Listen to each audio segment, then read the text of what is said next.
Class 12 maths NCERT. यदि आप प्रतिदिन क्लास करना चाहते हैं तो फेसबुक पर स्टडी नॉलेज सर्च करें और उस पेज को लाइक करें और हमें फॉलो करें, जिससे आपको नोटिफिकेशन मिल सके। प्रतिदिन सुबह 6 बजे लाइव क्लासेस चलाया जाएगा एनसीईआरटी मैथ्स क्लास 12।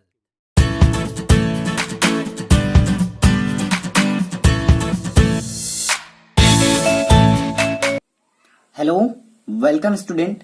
तो आज के इस वीडियो में हम आप सभी लोगों का स्वागत करते हैं।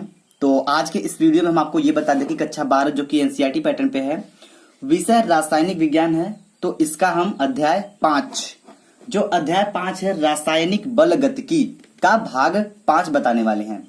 इसके पहले हमने 4 पार्ट की वीडियो अपलोड कर दिया है। अगर आप नहीं देखे हैं तो उसको देख लीजिएगा। उसका लिंक आपको डिस्क्रिप्शन बॉक्स में मिल जाएगा, वहां से आप लोग देख सकते हैं। ठीक है, चलिए तो हम बिना देर किए आज के इस वीडियो को स्टार्ट करते हैं। तो आज के इस टॉपिक में हम आपको बहुत ही बेहतरीन टॉपिक समझाने वाले हैं जो कि इस चैप्टर में है आपका। ठीक है, चलिए बात करते हैं वो टॉपिक कौन सा है, पहले उसको देखते हैं। तो इसमें हम समझेंगे अभिक्रिया की कोटि ज्ञात करना, कि अभिक्रिया की कोटि को कैसे ज्ञात किया जाता है, इसमें हम बहुत ही अच्छे से समझेंगे। बात समझ में आ रही है? तो हम बता दें आपको कि अभिक्रिया की कोटि को निम्नलिखित तथ्यों के आधार पर ज्ञात किया जाता है। निम्नलिखित तथ्यों, जैसे हम आपका पहला टॉपिक लेकर बताते हैं। तो पहले पॉइंट में क्या बताया जा रहा है? पहले पॉइंट में बताया जा रहा है कि यदि अभिक्रिया के वेग का नियम सीधे लिखा जाए, ठीक है, कहने का मतलब यदि अभिक्रिया का वेग का नियम जो है वह सीधे लिखा गया है तो उनके घातांकों का योगफल अभिक्रिया की कोटि होती है। अब ये आपको समझ में नहीं आ रहा है, चलिए हम जरा इसके एग्जाम्पल से समझाएंगे, तब आपको समझ में आ जाएगा कि नहीं ये कैसे हो रहा है। बात समझ में आ रही है? चलिए जैसे एग्जाम्पल ले लेते हैं हम 2NO, ठीक है, प्लस O2, ये होगा मार्क ऑफ रिएक्शन। अब देखिए क्या होगा, 2NO प्लस O2 बराबर 2NO2, 2NO2, ये हो गया। बात समझिएगा ध्यान से, ये हो गया ना।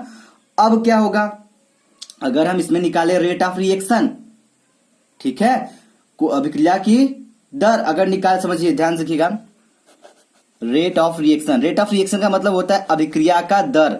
ठीक है, अभिक्रिया की दर निकाले तो ये हो जाएगा क्या, dx बटा dt। ठीक है, सॉरी यहां पे माइनस रहेगा, minus dx upon dt is equal to k, ठीक है, इंटू NO है तो हो जाएगा NO। अब इसका क्या है, ये 2 दिया गया है तो इसके घातांक पे क्या रहेगा, 2 रहेगा। बात समझिएगा ध्यान से, ये हो गया। अब वैसे हम इधर बात करते हैं तो इसमें क्या हो जाएगा, प्लस, अब क्या है, O2 है तो O आपका 2 है तो O हो जाएगा। ठीक है, O कितना है, 2 है ना, तो यहां पे 2 नहीं होगा बल्कि 1 होगा। ठीक है, ये ध्यान समझिएगा, ये हो गया। तो इसमें बताया जा रहा है क्या, कि इसके घातांकों का योगफल, किसका योगफल, घातांकों का। तो घातांकों का योगफल अगर हम समझें तो इसमें बताया जा रहा है घातांकों, इसका क्या है घातांक, कोटि देखेंगे हम तो कोटि के बारे में बात करते हुए आगे देखेंगे तो ये हो जाएगा 2 प्लस 1 इज इक्वल टू क्या आ जाएगा, 3। तो इसकी कोटि क्या हो जाएगी, 3 हो जाएगी। ठीक है, चलिए इसके बाद हम दूसरे पॉइंट को समझेंगे। तो दूसरा पॉइंट क्या है, जरा ध्यान समझिएगा। तो दूसरे पॉइंट में हमें समझाया जा रहा है, क्या बताया जा रहा है, कि यदि किसी अभिक्रिया को लिखकर प्रत्येक अभिकारकों की कोटि दी हुई हो तो कुल अभिकारकों की कोटियों का योगफल पूरे अभिक्रिया की कोटि होती है। जैसे अगर हम बात करें एग्जांपल के थ्रू, तो अगर एग्जांपल समझे तो मान लीजिए अगर ये आपका 3A है, ठीक है, प्लस 2B है, तो ये मिलेगा तो कुछ हमारा क्या बनेगा, प्रोडक्ट बनेगा, उत्पाद बनेगा। ठीक है, प्रोडक्ट बनेगा। इसमें हम कह सकते हैं, लिख कर बात हो रही तो इसमें जो A है आपका, A की कोटि क्या है, A की कोटि 1 हो जाए, ठीक है, तथा B की कोटि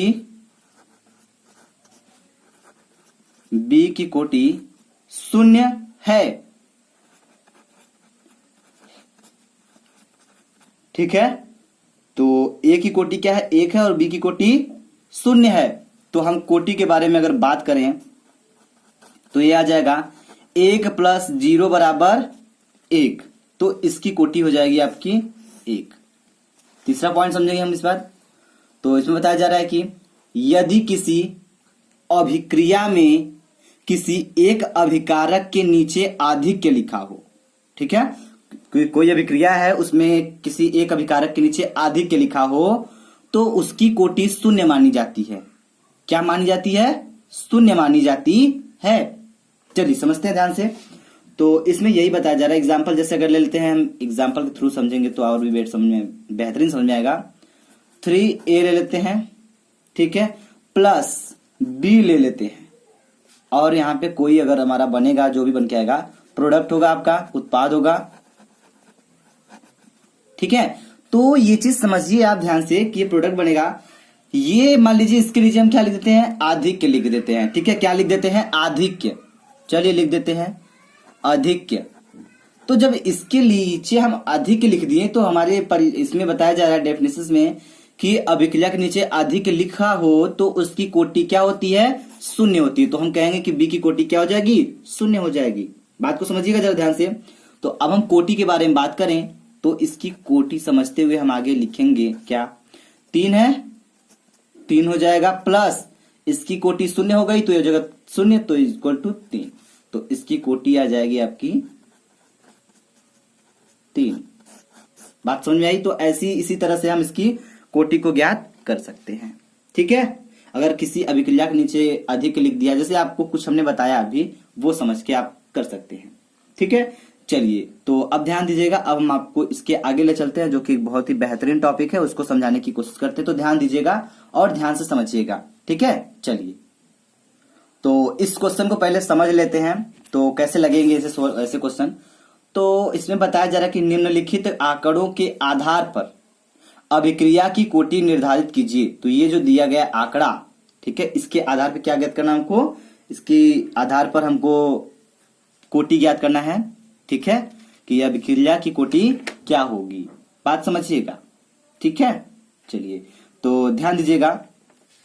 तो हम निकालेंगे कैसे? पहले इसको निकालने से पहले हम एक को समीकरण बताए थे, आपको याद होगा तो याद होगा, अगर नहीं याद है तो चलिए हम आपके सामने लिखेंगे तो आपको समझ में आ जाएगा, ठीक। चलिए तो ध्यान दीजिएगा। तो एक समीकरण हमने आपको बताया था, प्रथम कोटि की अभिक्रिया का समीकरण, k = 2.303 बटे t इंटू log a/a-x। बात समझिएगा ध्यान से। तो अब इसके हिसाब से अगर हम आगे बढ़े तो इस k को हम k1 मान लेंगे अब, ठीक है।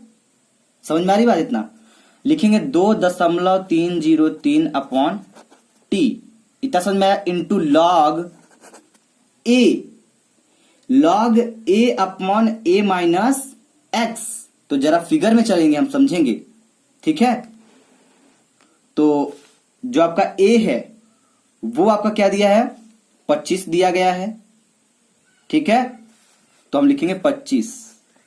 सॉरी, एक चीज ध्यान दीजिएगा, ये जो 16 है, ये 16 यहां ना होकर बल्कि यहां होगा, क्योंकि ये शेष सांद्रता है, इसके बारे में बात कर रहे हैं हम, ठीक है। तो जो बचा है शेष सांद्रता, पहले उसको निकालेंगे तो यहां पे हो जाएगा 16। a-x क्या होता है? शेष सांद्रता होता है ना। तो ये हो गया आपका, ठीक। अब एक चीज ध्यान दीजिएगा, इसके बाद हमको कुछ बेसिक फार्मूले भी पता होना बहुत जरूरी है। जैसे हम आपको बता दें कि k1 बराबर हो जाएगा आपका 2.303/t इंटू लॉग, चलिए एक फार्मूला यहां पे डिस्कस करते हैं, log 25 माइनस log 16। अब ये स्टेप आया तो आया कहां से? तो ये चीज आप बेसिक समझ सकते हैं कि log m/n equal to log m minus log n, ठीक है। ये फार्मूला होता है, आप गणित पढ़ते होंगे तो भी पता होगा आपको कि log m/n equal to log m minus log n होता है। क्लियर हुआ? अब ध्यान से और समझिएगा, इसमें करना क्या है? कुछ भी करना नहीं, बहुत ही सिंपल है। तो हम करते यूं हैं कि k1 बराबर लिख देते हैं 2.303/t, हुआ log 25। अब log 25 को हम क्या लिखेंगे जरा ये समझिएगा, ठीक है। log 25 को अगर हम लिखें तो 5 के पावर 2 लिख सकते हैं, लिख सकते हैं या नहीं, बिल्कुल लिख सकते हैं। फिर माइनस log 16 को हम लिख सकते हैं क्या, log 16 को लिख सकते हैं 4 के पावर 2 के पावर 4, लिख सकते हैं या नहीं, आप हमको बताइए। श्योर श्योर लिख सकते हैं ना। कैसे लिख सकते हैं, क्योंकि 25 5 का स्क्वायर होता है और 16 होता है आपका 2 के घाते 4। अगर 2 का गुणा हम 4 बार करेंगे तो हमको 16 मिलेगा कि नहीं, मिलेगा। अगर 5 का गुणा हम 2 बार करेंगे तो 25 मिलेगा कि नहीं, मिलेगा। ठीक, आप समझिएगा आगे। तो यहां पे एक फार्मूला और घुसाने वाले हम, कैसे समझिएगा ध्यान से। K1 बराबर हो जाएगा 2.303 अपॉन टी इंटू लॉग, ठीक है, सॉरी ध्यान दीजिएगा, यहाँ पे लॉग तो लगा दिए हम। तो एक फार्मूला ये जो कहते हैं जो सर पे चढ़ता है तो उसको थोड़ा सा बाहर कर देते हैं ना, मतलब ये हो जाएगा आपका इंटू 2 log 5 माइनस log 2 के पावर 4 है तो 4 आगे आ जाएगा, log 2 हो जाएगा। ये हुआ कैसे ये समझिएगा। log m के पावर n होता है तो हो जाता है n log m। ऐसा यूं होता है कि ये जो भाई साहब ऊपर चढ़े होते हैं इनको थोड़ा सा धक्का देके आगे कर देते हैं, ये ऐसा फार्मूला होता है। तो आप अपने ट्रिक से याद कर सकते हो। ये log का अगर फार्मूला आपको नहीं आते तो आप थोड़ा सा याद कर लीजिएगा, ठीक है। 2-3 फार्मूले ऐसे हैं जो आपको हमेशा यूज करने पड़ेंगे इसमें। तो ये इतना हो गया, बात समझ में आई ना। अब चलिए अब क्या करना है, अब करना कुछ नहीं, बहुत ही सिंपल है इसके आगे। तो करना क्या हमको, K1 बराबर 2.303 अपॉन टी हो गया। चलिए इनटू, इसको थोड़ा अब हम क्या करते हैं स्पेशली अंदर रखते हैं, तो 2 है 2 लिख दिए, गुड़े log 5 का मान होता है आपका क्या 6.6990, नोट कर लीजिएगा ये log 5 का मान होता है, ठीक है। फिर माइनस 4 गुड़े log 2 का मान क्या होता है 3010, दशमलव आगे लगा होगा। बात समझ में आ रही है।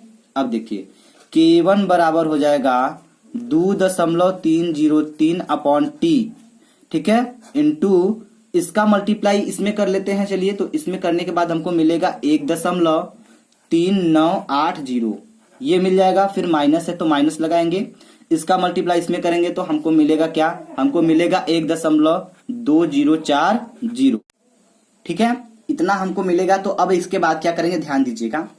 इसके बाद करना कुछ नहीं है, बहुत ही सिंपल है, बस आप समझते चलिएगा। K1 बराबर 2.303 अपॉन, अब एक चीज ध्यान दीजिएगा, टी का मान हमको क्या दिया गया क्वेश्चन में, आइए देखते हैं। तो क्वेश्चन में जब हम K1 निकाल रहे हैं तो टी का मान हम क्या रखेंगे, ये रखेंगे। बात समझ में आ रही है, क्या रखेंगे, ये रखेंगे हम 10, ठीक है, समय दिया गया है ना 10, तो 10 रखेंगे, ठीक है। चलिए ध्यान दीजिएगा, तो रख लेते हैं 10। अब अंदर क्या हो जाएगा आपका, अंदर हो जाएगा, इसको हम माइनस कर लेते हैं, ठीक है। तो माइनस करने के बाद आपका क्या आएगा ये हम आपको बताते हैं। तो पहले इसको लिख लेते हैं 1.3980 माइनस 1.2040, ये हो गया। चलिए तो अब इससे थोड़ा इसमें भाग दे देते हैं, तो दशमलव जो एक अंक यहाँ पे है उठ के इधर आ जाएगा एक अंक, तो ये मिलेगा K1 बराबर 0.2, ठीक है, 303 अपॉन, तो कुछ नहीं रहेगा क्योंकि खत्म हो गया ये, तो इधर हो जाएगा क्या, इसको माइनस कर लेते हैं जरा सा। तो इनटू माइनस करने के बाद जब इसको माइनस करेंगे तो हमारा जो आएगा निकल के वो क्या रहेगा, वो आएगा आपका 0.1940, ठीक है। अब इसमें हम इसका मल्टीप्लाई करेंगे बहुत ही सिंपल तरीके से। तो K1 बराबर जो हमारा निकल के आएगा वो हो जाएगा 0.442 प्रति सेकेंड, ठीक। तो ये K1 की वैल्यू आ गई, इसको नोट करिए थोड़ा सा। तो अब आगे थोड़ा बढ़ते हैं, अब निकालते हैं K2 के लिए। तो K2 के लिए बहुत ही सिंपल है, K2 बराबर हो जाएगा क्या, समीकरण वही रहेगा 2.303 अपॉन टी इंटू लॉग ए अपॉन ए माइनस एक्स, यही रहेगा समीकरण, तो यही रहेगा। तो करेंगे क्या, ध्यान दीजिएगा। तो इसमें हम करेंगे बहुत ही सिंपल तरीके से, क्या हो जाएगा ध्यान दीजिएगा। इसमें हम आपका जो टाइमिंग है वो क्या दिया है, वो आपका 20 दिया गया है, दिया है ना 20। चलिए तो पहले हम इसको हल करना स्टार्ट करेंगे। तो K2 बराबर हो जाएगा 2.303 हो गया बटे T आपका टाइमिंग क्या दिया गया है, आपका टाइमिंग दिया गया है 20, तो 20 रख लेंगे हम। हो गई बात।